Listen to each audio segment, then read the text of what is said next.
이렇게 제가 정해봤어요. 세계관과 성경적 세계관. 그래서 오늘 이 시간을 통해서 세계관이 뭔지, 또 성경적인 세계관이 뭔지, 성경적인 세계관을 갖기 위해서 우리가 어떻게 해야 되는지, 또 왜 성경적 세계관을 가져야 되는지 한번 공부해 보려고 합니다. 자, 세계관. 여러분 세계관이 뭘까요? 좀 어려운 말일 수 있는데 세계관이 뭘까요? 쉽게 말하면 세계를 보는 관점이고 눈이에요. 쉽게 말하면 세상을 보는 안경이라고 할 수 있어요. 안경. 그래서 우리가 어떤 안경을 끼고 세상을 보느냐에 따라 달라지는 거예요. 예를 들어 검은색 안경을 끼고 세상을 보면 어떨까요? 세상이 검해요. 검고 파란 안경을 쓰면요. 파래요. 빨간 안경을 쓰면요. 빨개요. 어떤 관점으로 이 세상을 보느냐가 굉장히 중요한 겁니다. 보는 관점이 다 다른 거예요. 여기 4명의 아이들이 있죠. 4명의 아이들이 같은 곳을 바라보고 있는, 세상을 바라보고 있는 거예요. 근데 이 아이들이 다 보는 세상이 다 똑같을까요? 달라요. 여기 흑인 아이가 보는 세상, 백인 여자아이가 보는 세상, 백인 남자아이가 보는 세상, 또 이 아이가 보는 세상, 인종마다 또 그 아이의 처한 환경마다 상황마다 가정의 형편에 따라 보는 세상이 다 틀릴 거예요. 어떤 사람들에게는 이 세상은 정말 아름답고 정말 행복한 세상일 수 있지만 어떤 또 사람 눈에는 이 세상이 부정적으로 볼 수 있다는 겁니다. 그래서 보는 관점이 다 다른 거예요. 자, 이런 그림이 한번 있습니다. 한번 보세요. 당신이 이 세상을 어떻게 보느냐에 따라 달라진다. 똑같이 감옥이라는 곳에 감옥에 창을 봤는데 한 사람은 뭘 그렸어요? 창살을 한 사람은 그 창살 바깥에 있는 세상을 그렸다는 거죠. 그러니까 똑같은 데를 바라보고 있지만 어떻게 보느냐에 따라 이렇게 달라지고 있다는 거예요. 어떤 사람에게 이 세상은 감옥과 같은 침울한 곳일 수도 있고 어떤 사람에게 이 세상은 저렇게 밝고 환한 세상일 수 있다는 거. 어떻게 바라보느냐가 굉장히 중요하다는 겁니다. 여러분 이 세상 세계를 보는 안경, 이 안경은 또 다른 말로 하면 신념이라고 해요. 신념이 뭐예요? 자신이 가진 견해, 사상에 대해 흔들림이 없는 태도를 취하며 변하지 않는 것. 변하지 않는 견해, 사상, 신념. 그러니까 우리가 여러분 이 뭔가 신념에 따라 행동한다는 거예요. 내가 믿고 있는 거 거기에 따라 행동하게 된다는 거죠. 그래서 이 안경은 또 다른 말로 하면 신념일 수 있는 겁니다. 사전에서는 이렇게 말하고 있어요. 철학, 자연적 세계 및 인간 세계를 이루는 인간의 의의나 가치에 관한 통일적인 견해. 이게 세계관이에요. 그래서 어떤 의의나 가치에 대해서 공통적으로 갖고 있는, 통일적으로 갖고 있는 견해, 이게 세계관입니다. 이 세계관에 있어서 공부할 때 있어서 중요한 인물인데 찰스 콜슨이라는 사람이 이렇게 말했어요. 세계관이란 이 세상의 신념의 총합으로 우리의 일상적인 결정과 행동을 지시하는 것입니다. 이 세계관이 왜 중요하냐면 우리의 일상적인 결정과 행동을 지시한대요. 그래서 세계관이 중요한 겁니다. 그래서 이 찰스 콜슨이라는 사람은 이 세계관을 저 사람이 어떤 세계관을 갖고 있느냐 이거는 3가지 질문을 던져보면 안 돼요. 우주의 기원은 무엇인가? 그 문제의 기원은 무엇인가? 문제 회복의 기원은 무엇인가? 그러니까 예를 들어 우리가 예수를 믿는 사람들이잖아요. 우리 예수를 믿는 사람들의 기독교적인 세계관은 뭡니까? 우주의 기원이 뭐예요? 하나님이시죠. 문제의 기원은 이 세상에 많은 문제들은 뭐 때문에 그래요? 죄 때문이에요. 그러면 이 죄의 문제를 회복할 수 있는 기원은 예수 그리스도. 그러니까 이게 기독교적인 세계관을 갖고 있는 사람들의 모습입니다. 근데 이슬람이나 또 다른 어떤 종교, 또 다른 세계관을 갖고 있는 사람은 이 3가지 질문에 다른 답을 한다는 것이죠. 그래서 이 세계관은 중요한 게 우리의 결정과 행동을 따른다는 겁니다. 이 세계관이 왜 중요한가 그걸 설명해. 세계관 공부를 우리가 왜 해야 되는가. 1번 읽어봅시다. 시작. 세계관이 뭘 만든다고? 사람을 만드는 거예요. 뇌 구조라고 하죠. 여러분들 속에 있는 뇌, 그 뇌 구조의 많은 부분을 차지하고 있는 게 나를 만든다는 겁니다. 세계관이 결국에 사람을 만들기 때문에 이 세계관이 중요합니다. 여러분 어떤 사람이 되고 싶어요? 어떤 사람이 되고 싶습니까? 조원이는 어떤 사람이 되고 싶어요? 이주원. 돈 많이 벌면. 네. 그럼 채원이는 돈 많이 오빠는 돈 많이 벌고 동생은 돈 많이 쓰고. 엄마는 둘을 다 갖고 있는 윤찬이는 어떤 사람이 되고 싶어요? 돈 많은 사람이요. 아, 친하게 지내. 그러니까 우리의 세계관 속에 돈이 차지하고 있는 비중이 많다는 거죠. 어떤 사람이 될까는 그 사람이 무엇을 보느냐에 달려 있는 겁니다. 또 무엇을 보느냐는 어떻게 보느냐에 달려 있다는 거예요. 그래서 여러분 우리가 어려서부터 그래서 아까 주원이가 돈 많은 사람이 되고 싶다 그랬잖아요. 또 돈을 계속 바라봐야지만 어렸을 때 돈을 바라보고 어떻게 하면 돈을 많이 벌고 어떻게 하면은 돈을 경제적으로 쓰고 그런 고민들을 하고 그런 걸 보고 그런 책을 보고 그런 영상을 보고 그런 사람의 도움을 얻고 그러면서 내가 형성이 되듯이 우리가 무엇을 보느냐 또 무엇을 보느냐는 어떻게 보느냐에 달려 있다는 거예요. 그래서 세계관이 중요한 거예요. 세계관이 그 사람을 만든다고 했죠. 그러니까 여러분들 우리 특히 다음 세대들 잘 들으세요. 여러분들이 이 스마트폰으로 보는 많은 것들 속에 내가 많이 보는 것에 내가 영향을 많이 받는 겁니다. 그럼 결국에는 내가 보는 거에 따라서 내가 만들어지는 거예요. 여러분 이 스마트폰에서 좋고 선한 거 예를 들어 저 스마트폰 통해서 영어를 많이 보고 영어 공부를 하는 친구들 영어를 잘하는 사람이 되는 거예요. 맨날 게임 보고 뭐 게임 나쁘다는 말이 아니라 찔리죠. 또 부정적인 거 보고 폭력적인 거 보고 음란한 거 보고 그러면 어떻게 될까요? 그런 사람이 되는 거예요. 그러니까 우리가 무엇을 보느냐에 따라 그 사람이 만들어지는 겁니다. 근데 무엇을 보느냐는 어떻게 보느냐에 따라 달려있다는 그래서 세계관이 중요하다는 겁니다. 그래서 세계관은 그 사람을 만드는 거예요. 그래서 여러분들이 지금부터 어떤 세계관을 형성하느냐 그게 굉장히 중요한 겁니다. 두 번째 봅시다. 읽어봅시다. 시작. 세계관이 행동을 낳는다. 범죄자의 모습인데 이 사람도 결국에는 이런 죄를 저지르게 된 게 이 세계관이 어떤 행동을 낳게 되는 겁니다. 그러니까 여러분들이 어떤 세계관을 갖고 있느냐가 그 행동을 낳는 거예요. 이런 책이 있습니다. 생각은 결과를 낳는다. 결국에는 우리의 세계관이 아까 찰스 콜슨이라는 사람도 그랬잖아요. 우리의 가치관이 세계관이 결국에는 어떤 결정하게 되고 어떤 결과를 낳게 된다는 거죠. 누굽니까? 히틀러 독일의 히틀러 어떤 일을 했죠? 전쟁을 일으켰어요. 전쟁을 일으키고 수많은 유대인들을 학살했던 사람이 학살. 근데 이 사람도 어떤 세계관을 갖고 있느냐 그거에 따라서 이 사람이 결과를 낳게 된 거죠. 여러분 이 캄보디아라는 나라 가보셨습니까? 캄보디아에 가면 힐링필드라는 많은 사람들이 죽은 이 뼈 무덤이 있어요. 뼈 무덤. 캄보디아인의 4분의 1을 이 폴포크라는 사람이 죽였어요. 공산주의자였고 이 사람이 공산주의자 하면서 많은 지식인들을 다 죽였어요. 근데 죽일 때 어떻게 죽였냐면 안경만 써도 아, 저 사람 공부한 사람이다 그러면서 죽였던 거예요. 그래서 어떤 세계관을 갖고 있길래 저렇게 많은 사람들을 학살하는 그런 사람이 됐을까? 그럼 요즘에 이 러시아의 푸틴 어떤 세계관을 갖고 있을까요? 이 사람의 세계관은 이 러시아라는 나라 옛날에는 이름이 뭐였습니까? 소련이라는 대국이 있었어요. 미국하고 견줄만한. 근데 이 소련이라는 대국이 있었는데 이 나라들이 다 흩어집니다. 그래서 러시아 남고 또 우즈베키스탄, 카자흐스탄, 무슨 체첸 막 나라가 다 독립을 해버리면서 소련이라는 왕국이 확 무너졌어요. 근데 이 푸틴은 그 소련이라는 그 제국을 다시 형성하려는 세계관을 갖고 있는 겁니다. 그러면서 계속 전쟁을 일으키고 있잖아요. 러시아와 지금 어디가 전쟁하고 있어요? 우크라이나가 전쟁하고 있고 또 그 주변 나라들이 굉장히 긴장하고 있는 게 이런 세계관을 갖고 있어요. 이슬람 테러리스트, 막 테러를 일으키잖아요. 이 사람들 세계관 속에서도 이 땅 이슬람 왕국을 건설해야 되고 그걸 위해서는 테러나 폭력도 정당화하려는 그런 세계관을 갖고 있는 겁니다. 여러분 그 앞에 나온 사람들과는 다르게 예수님은 어떤 세계관을 갖고 있습니까? 히틀러나 폴포크, 푸틴, 이슬람 테러리스트들은 자기네들이 생각한 왕국을 이루기 위해서는 많은 사람들을 희생시켜도 상관없는 거예요. 근데 예수님은요? 하나님의 나라를 이루기 위해서 어떻게 하셨죠? 누구를 희생시키셨습니까? 자기 자신을 희생시켰다는 거예요. 이건 완전히 다른 세계관 아닙니까?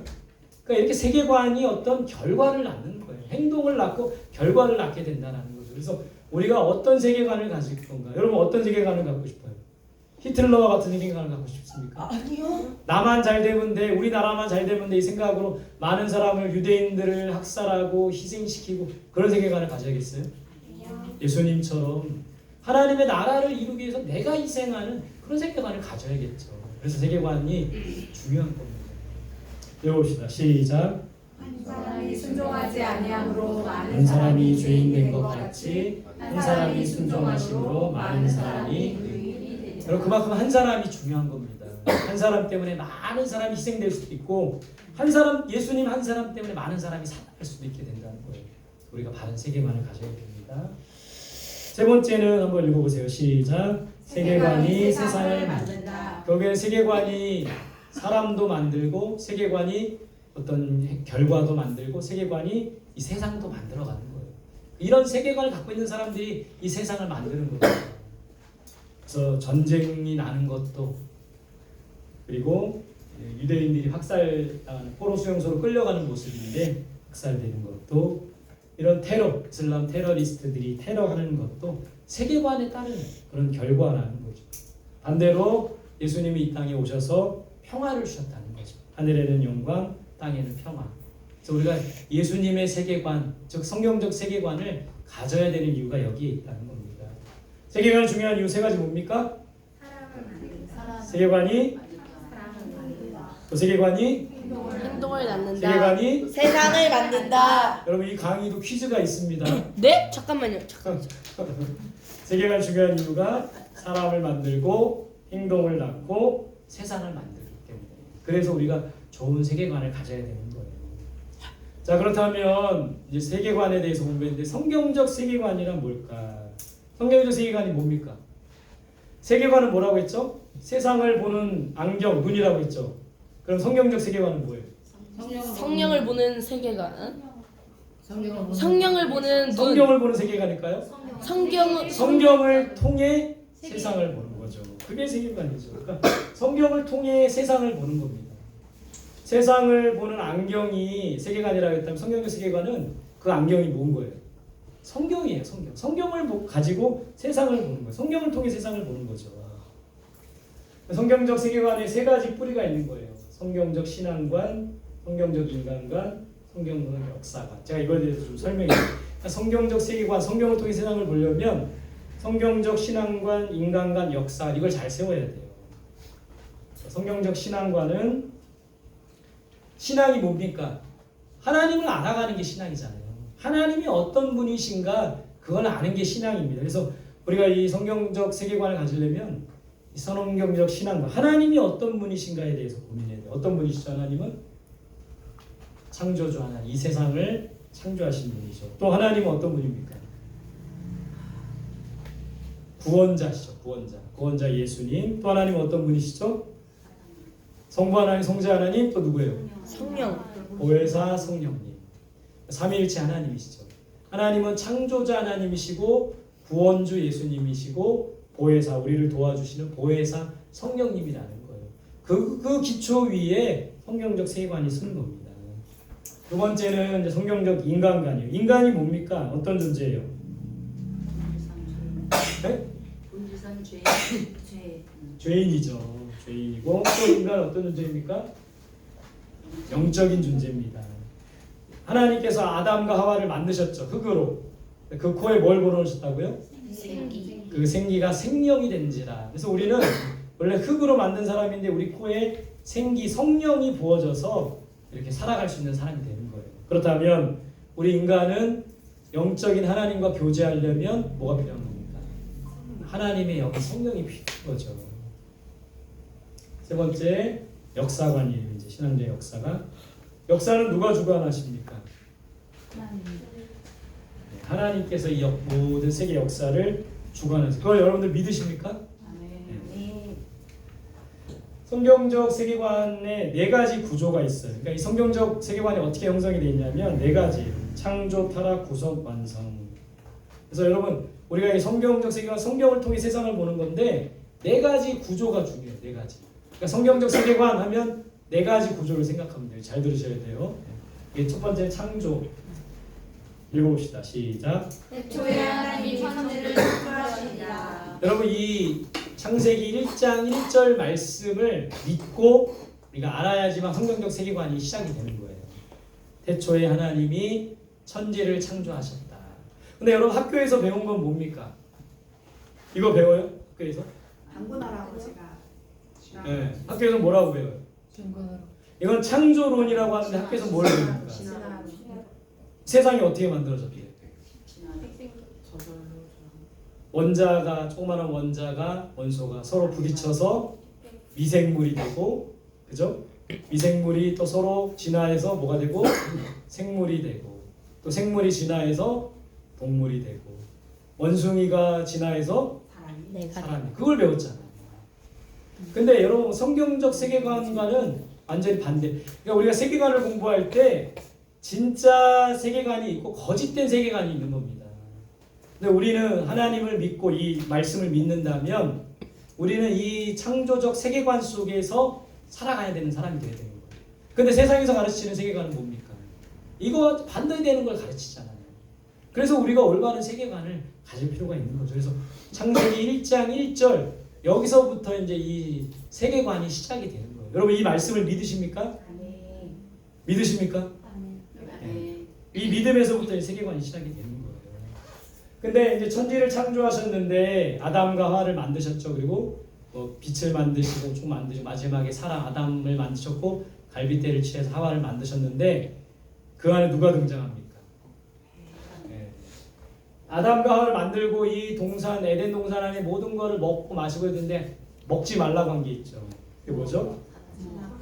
선악과를 먹지 말라고 하고 그 선악과를 먹는 과정 속에 누가 등장하는 겁니까?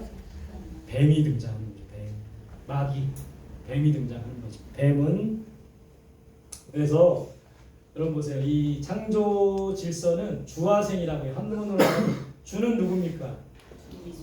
주님이죠. 하나님이에요. 아는 무슨 아자죠? 나. 주아생. 주님이 먼저고 내가 나중이면 산다. 이게 성경적 세계관이에요. 창조적 질서입니다.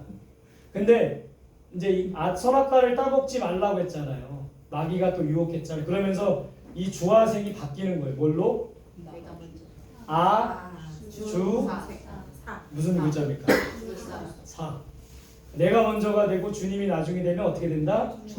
죽는다. 창조의 질서는 주화생이에요. 주님이 먼저고 그 다음에 우리고 그 다음에 살 수 있는 거. 그러니까 우리가 하나님의 명령을 따라 살면 살 수 있는데 이 선악과를 따먹게 되면서 내가 먼저이게 된 거예요. 내가 먼저. 주님은 나중. 내가 먼저 주님은 나중 되면서 우리는 죽는 존재가 된 거죠. 그러니까 우리 이거 창조 때뿐만 아니라 지금 우리의 삶에도 똑같이 적용되는 거예요. 우리가 주님이 먼저고 그 다음에 내가 되면 살 수 있지만 내가 먼저이고 주님이 나중에 되면 우리는 살 수 없게 되는 그런 사람들이 된다는 겁니다. 그래서 이 창조 질서 속에 하나님이 먼저고 하나님의 명령 따라 살아야 되는 것을 창조 질서 속에 가르쳐주고 있는 거예요. 자, 이제 첫 번째가 창조였다. 두 번째는 타락입니다. 타락 이제 선악과를 따먹게 돼서 타락하죠. 인류가 이 선악과를 따먹고 누가 먼저 먹었어요? 누가 먼저 먹었습니까? 여자가 먼저 먹고 그 다음에 남편을 줘서 먹게 됐죠, 그죠? 누가 먼저 먹는 게 아니라 아담은 먹는 걸 말렸어야죠. 하나님의 명령이 떨어졌는데 말려야죠. 하나님의 명령을 직접 받은 사람은 누굽니까? 아담인데 말리지 않았던 책임이 큰 거예요. 그래서 이 선악과 얘기하면 남자분들은 아담이 잘못했어. 그리고 여자분들은 아담이 잘못했다. 그러고 남자분들은 하와가 서로 그렇게 책임을 전가하는데 그게 중요한 게 아니라 이게 어쨌든 둘 다 같이 먹는 거에 동조했다는 게 중요한 겁니다. 같이 보세요. 시작. 여자가 그 나무를 본즉 먹음직도 하고 다음직도 하고 여자가 그 열매를 따고 자기와 함께 있는 남편에게도 주되 또 먹은지라. 자부터 결과는 이렇게 됐어요, 그죠? 근데 여기서 중요한 구절이 뭐예요? 여자가 그 나무를 이게 중요해요. 나무를 본즉 세계관에 문제가 생긴 거예요. 원래 창조했을 때 하나님께서 먹지 말아라 했는데 그 어떻게 된 겁니까? 여자가 그걸 본즉 보니까 어떤 거예요? 원직도 하고 먹음직도 하고. 여기서부터 이 세계관의 문제가 생기게 된 겁니다. 그러니까 우리가 하나님의 말씀을 따라가 살아가야 되는 건데 곁길로 가는 거예요. 다른 걸 보니까 보암직도 하고 먹음직도 하고 좋아 보이고 그러면서 거기에 빠져들고 세계관의 문제가 생기게 되는 거죠. 이 선악과를 따먹어서 이제 결과는 어떻게 되었습니까? 어떤 결과가 얻었죠? 에덴에서 쫓겨났고 또 이 사람들이 전에는 어떻게 다녔습니까? 근데 먹고 나서 부끄러움을 알게 되었죠. 그래서 나무 잎으로 가렸더니 나중에 하나님이 가죽옷을 지어 입으셨는데 또 어떻게 되었습니까? 결과가 남자는 일하는 고통, 여자는 해산의 고통. 고통. 에덴 동산에 선악과를 따먹기 전에 고통이라는 거 없었어요. 먹고 나면 고통이 생기죠. 그리고 어떻게 되었습니까? 죽음에 이르게 된 거죠. 결과 하나님을 멀리하게 되었고 숨었어요. 하나님의 낯을 피하고 숨은 겁니다. 부끄러움을 알게 되고 고통, 죽음. 그러니까 에덴에서 쫓겨나게 된 거죠. 자, 여기까지 타락이에요. 타락. 구속. 이제 구속은 뭡니까? 구원해 주시는 거예요. 읽어봅시다. 시작. 내가 너 여자와 원수가 되게 하고 내 후손도 여자의 후손과 원수가 되게 하리니 여자의 후손은 내 머리를 상하게 할 것이요 너는 그의 발꿈치를 상하게 할 것이다 하시고. 자, 그 마귀가 뱀이 유혹을 한 거잖아요. 그죠? 결국에 이제 하나님께서 이렇게 말씀하십니다. 너로 여자와 원수가 되게 하고 내 후손도 여자의 후손과 원수가 되게 하리니 여자의 후손은 내 머리를 상하게 할 것이고 너는 발꿈치를 상하게 한다. 여자의 후손이 뱀의 머리를 상하게 한다. 뱀은 그 여자의 후손의 발꿈치를 상하게 한다. 이건 뭘 말하는 겁니까? 여자의 후손은 누구입니까? 예수 그리스도를 말하는 거죠. 뭘 통해서요? 비록 예수님 십자가에 죽으셔서 발꿈치는 사라졌지만 다시 부활하셨잖아요. 그로 인하여 마귀의 모든 계계를 멸하시고 인류를 구원하시게 된 구속의 역사가 시작이 된 거예요. 네 번째는 이제 완성, 회복입니다. 회복. 예수님이 죽으심으로 끝났나요? 3일 만에 다시 부활하셨죠. 죄와 죽음을 이기셨고 어디로 승천하셨어요? 다시 승천하시고 제자들이 이런 말씀하셨습니다. 갈릴리 사람들아 어찌하여 서서 하늘을 쳐다보느냐? 너희 가운데서 하늘로 올려주신 이 예수는 하늘로 가심을 본 그대로 오시리라. 다시 이 땅에 재림하신다는 거예요. 하늘로 가심을 본 그대로 오시리라. 재림. 예수님이 재림하게 되면 세상은 어떻게 될까요? 하늘로 올라가신 예수님이 다시 그 모습 그대로 오신다고 했는데 다시 오시면 어떻게 됩니까? 이 땅은 네? 심판을 받게 되는데 죄인들은 심판을 받게 되지만 의인들은 구원을 받게 되는 거죠. 그러면서 이 예수님이 이 땅에 다시 오실 때 뭐가 완성이 되는 거예요? 하나님의 나라가 완성되는 겁니다. 여러분 지금 우리가 이 살아가는 이 세상은 하나님의 나라가 아직 완성된 세상은 아니에요. 그래서 여러분들이 그리스도인으로서 이 세상을 살아가는 게 쉬워요, 어려워요? 어려워요. 왜 어려운 겁니까? 여러분 지금 생각해 보세요. 우리가 성경적인 세계관으로 이 세상을 살아가려고 하는데 우리 말고 세상은 대부분 뭘로 지금 다 어떤 세계관을 갖고 있는 거예요? 세상적인 세속적인 가치관 속에 있는 거예요.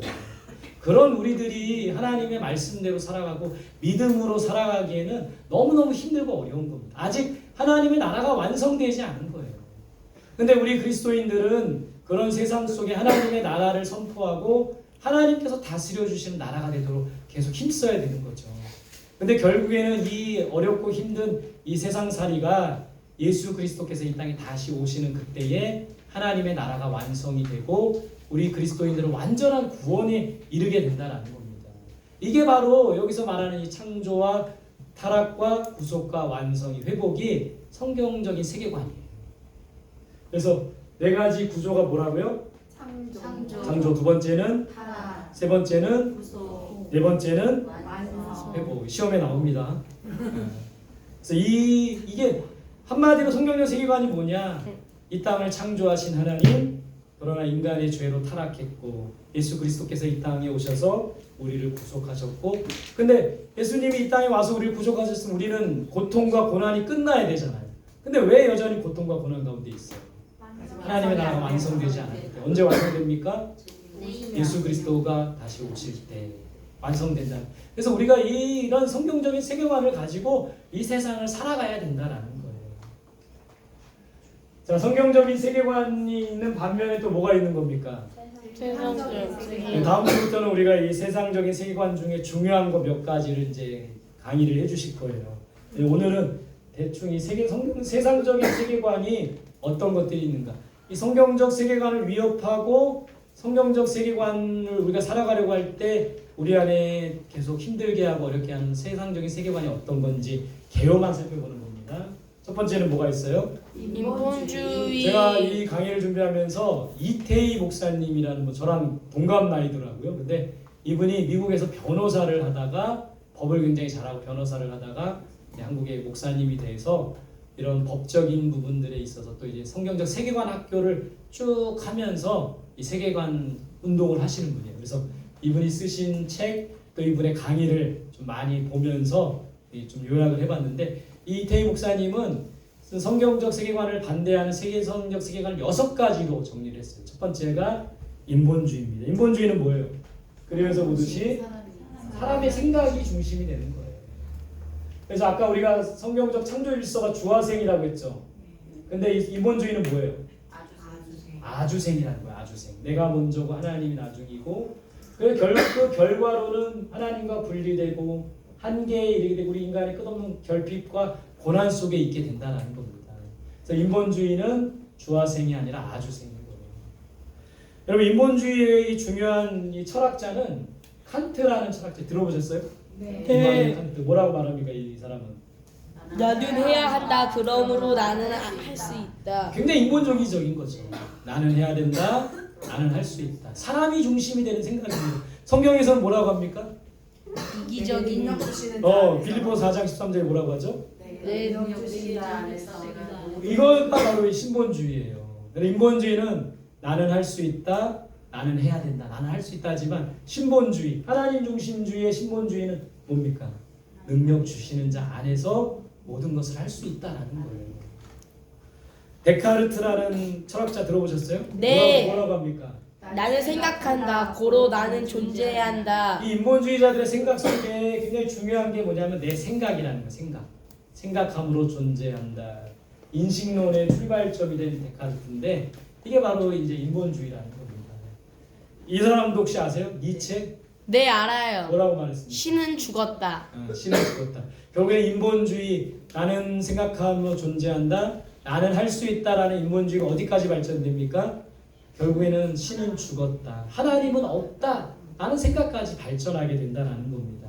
그래서 이 세상에 많은 사람들이 이런 인본주의의 뿌리를 둔, 지금 여러분들이 어떤 이 철학, 이런 철학자들을 중심으로 지금 인본주의 철학이나 뭐 어떤 사상, 이 모든 것들이 이 사람들의 영향을 받아서 이런 생각을 갖고 있는. 그래서 여러분, 우리가 철학을 공부하면 할수록, 학문을 공부하면 할수록 더 하나님에게 빠져들기보다는 세상적인 학문은 인본주의적인 세계 속에서 이게 발전이 됐기 때문에 이런 뿌리가 있다는 거예요. 그래서 여러분, 공부를, 그러니까 잠언에서, 그래서 전도서에서 우리 솔로몬은 뭐라고 말합니까? 공부를 많이 하는 것이 헛되고 헛된 거라고 말하고 있는 거예요. 하나님은 아는 것이 중요하다고 말하고 있는 거죠.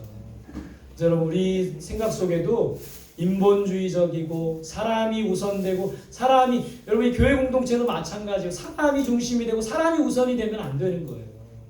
하나님이 중심이 되도록, 항상 하나님이 근본이 되도록 하는 그런 생각을 가질 필요가 있는 겁니다. 여러분, 우리는 인본주의가 아니라 신본주의, 사람 중심이 아니라 하나님 중심의 신앙생활. 여러분, 지금 교회가 많고 많은 크리스찬들이 있지만 이런 인본주의에 빠져있는 사람들도 많아요. 그래서 교회를 운영하고 교회를 세우는 거에 있어서 인간적인 생각이 중심이 되는 겁니다. 사람의 편의가 더 먼저가 되는 거예요. 그런 교회는 하나님께서 기뻐하시는 교회가 아니라는 거죠. 그래서 우리 안에 있는 인본주의적인 생각을 걷어내고 신본주의를 덧입어야 된다는 겁니다. 두 번째, 이 이태희 목사님이 말하는 세상적인 가치관은 마르크스주의예요. 마르크스주의가 뭐가 되는 겁니까? 공산주의가 되고 하는 거죠. 여러분, 이 마르크스라는 사람은 공산주의의 기초를 세운 사람이에요. 이 사람이 마르크스주의는 뭐 세상을 물질로 보는 거, 물질. 세상의 어떤 인간의 존엄한 가치나 이런 거보다는 물질로 보는 겁니다. 그래서 이 공산주의자들이 어떤 일들을 했냐면 소련이라는 국가를 만든 이 레닌이라는 사람, 혁명가 레닌은 많은 사람들을 희생시켰어요. 또 스탈린이라는 사람도 이 레닌 이후에 스탈린이라는 사람도 30년간 통치하면서 많은 사람들을 죽이고 희생시키고 학살했어요. 왜냐하면 이 마르크스주의자들의 생각 속에는 인간은 그냥 물질인 거예요. 그래서 나의 어떤 꿈을 이루고 내 어떤 뭔가를 실현시키기 위해서 많은 사람들이 희생시키는 거 그거 상관없다고. 그거에 개의치 않는 사람들이 바로 이런 사람들이라는 겁니다. 우리 가까이에 있는 나라 위에 있는 누구예요? 북한. 마찬가지 그런 배경 속에 있는 거죠. 중국도 마찬가지고 마르크스의 주의가 그런 거예요. 세 번째 이분이 얘기하는 거는 포스트 모더니즘입니다. 이 포스트 모더니즘이란 말 들어봤어요? 네. 이 특징이 이래요. 탈중심주의, 탈장르 경향, 오락시성 대중주의. 포스트주의는 해체주의라고도 해요. 이 포스트 모더니즘은 건축물에서 많이 나타나는데 여러분 이 건물의 모습인데 좀 이상하지 않아요? 네. 건물을 원래 어떻게 해야 됩니까? 반듯해야 돼요. 반듯하게 세워져야 되는데 지금 막 어그러져 있죠. 막. 이게 뭐 지진 나서 무너진 게 아니라 원래 이렇게 지은 거예요. 그러니까 포스트 모더니즘은 우리가 생각할 때 건물은 반듯해야 된다고 생각하는데 이 틀을 깨버리는 거예요. 그래서 해체주의라고도 하는 겁니다. 그러니까 전통과 관습이나 규율을 해체하는 거예요. 이 사람들은 전통, 관습, 규율 이런 거는 다 무너뜨려야 된다라고 생각을 하는 거죠. 그러면서 뭐가 무너지는 겁니까? 절대성이 무너지는 거예요. 우리가 믿는 하나님은 절대적인 하나님이시잖아요. 절대성이 무너지고 여러분 우리가 신앙생활하는 것도 신본주의가 되려면 하나님 중심주의가 되려면 절대성을 무너뜨리면 안 돼요. 근데 포스트 모더니즘은 절대성을 무너뜨리고 다 상대적인 거예요. 상대적인 거. 그래서 이 포스트 모더니즘에서는 하나님을 믿던 뭐 불교에 다니든 뭐 다니든 상관없다는 거예요. 다 상대적인 걸 다 인정한다라는 겁니다. 우리 한국 사람들이 한국 문화를 인정하듯이 우리 한국 사람들은 개고기를 먹잖아요. 외국 사람들은 그걸 인정하지 못한 상대 이 포스트 모더니즘에서는 그걸 인정해줘야 된다는 거예요. 근데 문제는 그렇게 되면 절대성이 무너지고 신앙이 무너질 수 있게 된다는 거죠. 네 번째는 이슬람입니다. 이슬람 알라를 믿고 코란이라는 경전을 믿는 거죠. 여러분 이슬람이 점점 확산되고 있는 게 이 지금 여기에서 이 초록색이 이슬람이에요. 대부분 이 북부 아프리카와 중동 지역이 이슬람이었는데 이게 점점 여기 보면 이제 유럽으로 좀 확산되고 넘어서 미 대륙으로 아시아에까지 인도네시아 점점 이 이슬람 확산하는 거예요. 그래서 기독교는 자꾸 쇠퇴해 가는데 이슬람은 점점 확산되고 있는 게 여러분 이슬람이 확산되는 원인이 뭘까요? 이슬람은 기하급수적으로 성장하는 원인이 뭘까요? 다자녀를 낳기 때문에 그런 겁니다. 일부 다처제여서 한 사람이 10명을 낳고 더 낳기도 하고. 근데 부모가 이슬람이면 이 사람도 무조건 이슬람이어야 돼요. 그리고 이제 가족들 중에 만약에 이슬람을 떠난 사람이 있으면 가족 누가 죽여도 법적으로 처벌받지 않는 명예살인이 되는 겁니다. 그래서 이슬람이 굉장히 확산되고 있는 상황인 거죠. 뉴에이지 들어봤습니까? 신비주의나 점성술, 유일시 빨간 글씨 유일시 사상을 부정하고 범신론, 반기독교적인 경향을 갖고 있다고 합니다. 다신론, 범신론 이거 어떻게 틀릴까요? UAG에서 이런 사상 다신론은 신이 여러 가지인 거예요. 범신론은요. 모든 게 신이라는 거예요. 예를 들어 나무도 신이고 하늘의 해도 신이고 달도 신이고. 그러니까 UAG에서는 이런 유일하신 하나님을 믿는 게 아니라 다신론, 범신론을 믿고 있는 겁니다. 그 사람들은 주로 뭘 합니까? 명상하고 요가하면서 하늘과 자기를 이어가고 달과 이어가고 그러면서 유해지 사상인 거죠. 기타 또 여러 가지 동성애 우리가 또 다루겠죠. 동성애 문제. 핑크 대왕 퍼시 세계관을 할 때 이 책을 이야기하는 게 혹시 들어보셨나요? 이 책 보셨나요? 퍼시라는 핑크 대왕이 있는데 이 사람은 핑크색을 너무 좋아했어요.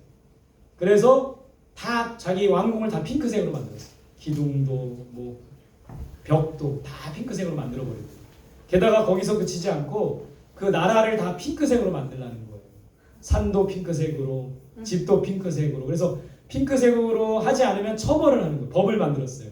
핑크법이라고 해서 핑크로 이 세상을 만들어야 되는데 그걸 만들지 않는 사람에 대해서 처벌을 한 겁니다.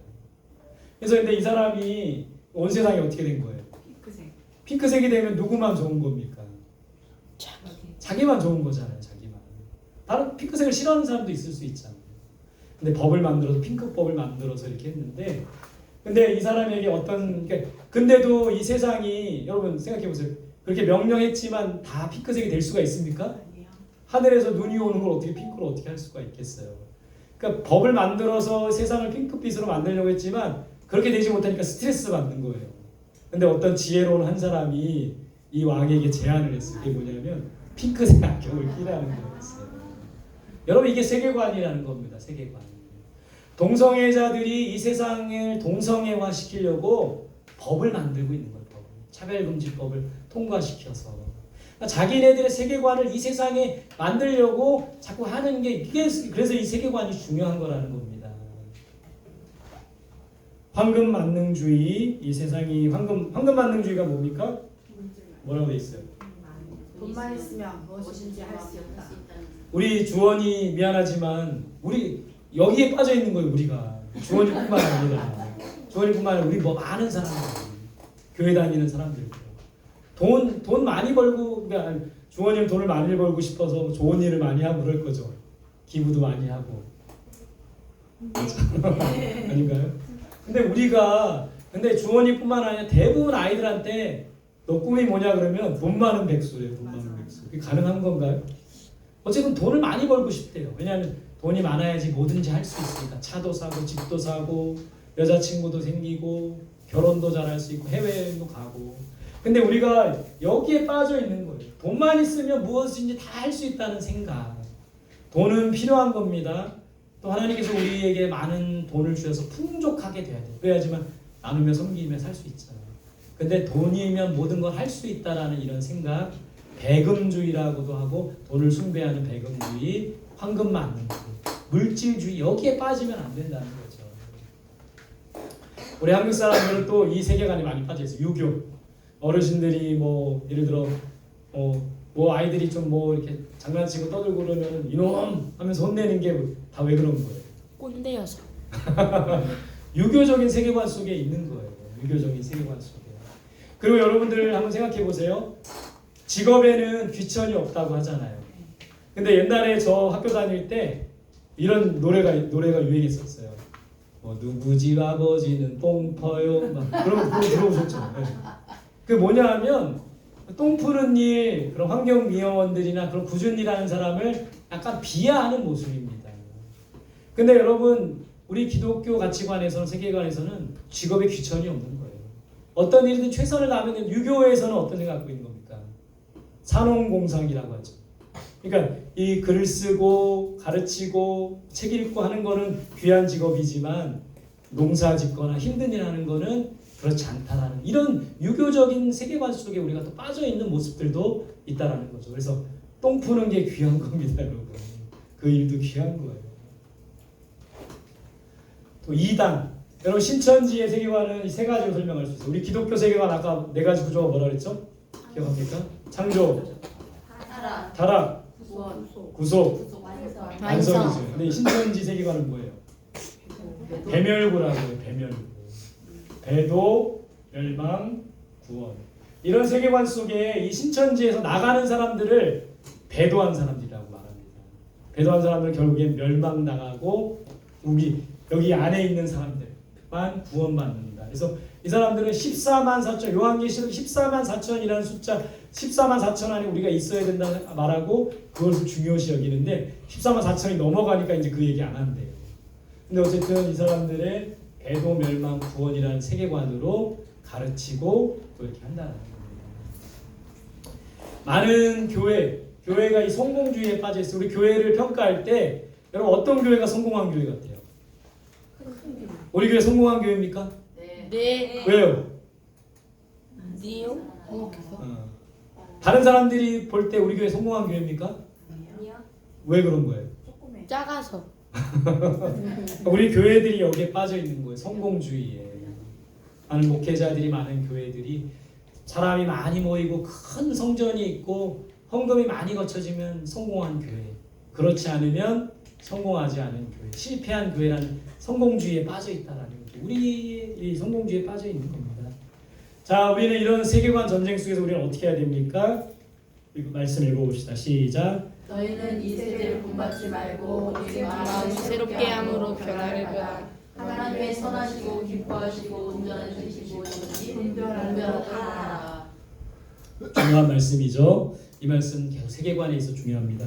이 세상을 본받지 말고 이 세상의 가치관을 본받지 말고 마음을 늘 새롭게 해야 돼요. 난 예배 가운데 우리의 마음을 새롭게 하고 하나님의 뜻을 분별해야 돼요.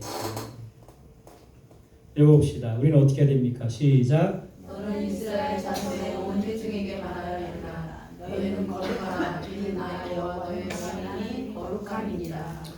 거룩해야 돼요. 거룩이 뭡니까? 다른 말로 하면 구별되는 거예요. 이 세상과는 구별돼야 되는 거죠. 어떻게 거룩해집니까? 기도와 말씀으로. 디모데전서 4장 5절에 보면 하나님의 말씀과 기도로 거룩해져야 된다. 우리가 거룩해지기 위해서 세상적인 세계관과 구별되기 위해서 끊임없이 말씀 보고 기도해야 되는 거예요. 그러면 성경에서 뭐라고 하는지 알아야 되는 겁니다. 이제 앞으로 살펴보겠지만 돈에 대해서 성경이 돈에 대해서 뭐라고 말하는지, 결혼에 대해서도 뭐라고 말하는지, 동성애에 대해서도, 타 종교에 대해서, 사람에 대해서, 고난에 대해서, 그러니까 우리가 많이 고민하는 많은 것들을 성경에서 답을 찾아야 된다는 겁니다. 성경에서 답을 찾아야 돼요. 모든 해답은 성경에 있다. 성경에서 답을 찾는 게 바로 성경적인 가치관이라는 거죠. 자, 마지막 결론입니다. 성경적 세계관을 우리가 세우기 위해서는 어떻게 해야 됩니까? 성경을 공부해야 돼요. 근데 여러분이 성경을 공부할 때 중요한 거는 성경을 쓰고 세상을 봐야 돼요. 무슨 말이에요? 성경을 쓰고 세상을 보는 거라고 했죠. 근데 제가 이렇게 한번 설명을 해볼게요. 이게 성경적 세계관입니다. 이 안경이. 근데 우리가 성경을 공부할 때는 어떻게 해야 되는 거예요? 세상을 성경적 세계관을 보려면 써야 돼요. 안경을 쓰고 성경을 봐야지만 그러니까 이런 성경 공부가 돼야 되는. 지금 우리는 어떤 성경 공부를 한 거예요? 이게 성경이면 이 성경이 무슨 색깔이고 지름이 얼마고 길이가 얼마고 이 안경만을 연구한 거예요. 그러니까 우리 지금까지 우리 성경 공부는 이 성경으로 세상을 보는 그런 공부를 한 게 아니라 이 성경이 누가 쓰여졌고 그다음에 저자가 누구고 여기서 말하는 게 뭐, 이 안경만 공부하고 있었던 겁니다. 그래서 앞으로 우리 성경적 공부는 성경을 쓰고 세상을 보는 이런 공부가 되어야 된다는 거예요. 그런 공부를 할 수 있었으면 좋겠습니다. 그래서 우리는 안경을 탐구하고 공부하면 안 돼요. 이게 성경적인 이 안경을 쓰고 세상을 바라봐야 되는데 안경만 탐구하고 있으면 안 된다는 거예요. 또 한 가지 여러분, 이 안경을 깨끗이 닦아야 돼요. 우리가 이 성경을 쓰고 이 세상을 보려면 안경이 깨끗해야 돼요. 깨끗해야지만 그거를 통해서 세상을 바로 볼 수 있는데 그것이 더럽혀져 있으면 안 된다는 겁니다. 두 번째는 우리가 기도하는 일을 해야 돼요. 기도는 우리의 눈을 밝혀주고 기도는 우리의 눈을 깨끗이 하는 일이래요. 그러니까 여러분 보세요. 이 성경적 안경이 굉장히 좋고 깨끗해요. 근데 내 눈이 나쁘면 어떻게 될까요? 눈이 나빠 이 안경과 안 맞으면 어떻게 됩니까? 다시 세상이 사야지. 흐릿하게 보일 수밖에 없는 거예요. 그래서 우리는 성경 공부를 통해서 안경을 쓰고 바라봐야 되고, 또 한 가지는 우리의 눈을 깨끗하게 하는 일을 해야 돼요. 그게 뭐냐면 기도라는 거예요. 기도는 우리의 눈을 밝혀주고 우리의 눈을 깨끗하게 하는 일이라는 겁니다. 그래서 기도와 말씀이 두 가지가 중요한 겁니다. 세 번째, 여러분들한테 권하고 싶은 거는 책 읽기입니다. 책 읽기. 독서 모임을 통해서, 책 읽기를 통해서, 여러분 이 책 읽기는 저는 이렇게 표현해 봤어요. 다초점 렌즈. 성경이라는 안경이 있는데 그 가운데 이렇게 뭐 원거리를 잘 볼 수, 다초점 렌즈 저도 안 쓰지만 원거리를 볼 수 있는 게 있고 가까운 데 볼 수 있는 게 있고 주변 부분을 볼 수 있는 다초점 렌즈가 있대요. 책 읽기는 저는 다초점 렌즈라는 생각이 들어요. 우리가 성경을 보지만 책을 통해서 같이 성경을 보면서 성경에 대한 이해를 또 쉽게 하고 다양한 각도로 이 성경을 잘 바라볼 수 있는 다초점 렌즈가 필요하다라는 겁니다. 그래서 여러분 세 가지 성경을 읽고 기도하는 일, 책 읽기 이걸 잘하면 성경적인 세계관을 세울 수 있다라는 거예요. 읽어봅시다. 시작. 저 책을 내 입에서 떠나지 말게 하며 주야로 그것을 묵상하여 그 안에 기록된 대로 다 지켜 행하라. 그리하면 내 길이 평탄하게 될 것이며 내가 형통하리라. 여호수아에게 주신 말씀이죠. 말씀을 읽고 묵상하고 지켜 행할 때 성경적 세계관을 갖게 된다는 겁니다. 성경이라는 안경을 쓰고 세상을 바라보는 훈련, 이게 바로 성경적 세계관을 갖는 겁니다. 자, 여기까지. 여러분 감사합니다. 지루한 시간. 예, 좀 제가 이렇게 강의를 하면 좀 여러분들한테 어려울 수도 있는 것 같네요, 그죠? 어렵고 지루할 수도 있는 거지만 그래도 끝까지 해보시기 바랍니다. 한숨 쉬세요 이제. 예. 자, 퀴즈 무엇인가? 에이? 예, 안경으로 안경? 야 뭐죠? 성령. 네, 성경으로 세상을 보는 겁니다. 세계관이 중요한 이유는 안 뜨는데? 성경 공부하기. 아닙니다.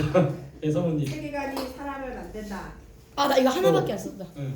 세계관이 행동을 만든다. 네, 세상을 세상에 알겠습니다. 사람을 만들고 행동을 낳고 세상을 만든다.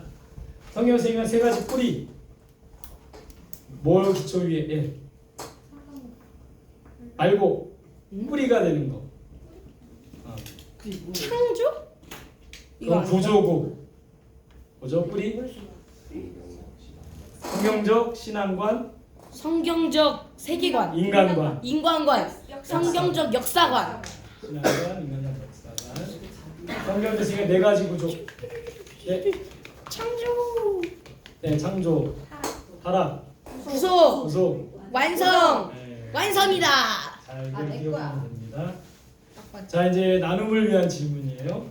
성경적 세계관 말고 내가 영향을 많이 받았던 세계관 뭐가 있을까요? 세계를 아까 말했던 6가지 또 그 기타 음악 뜨고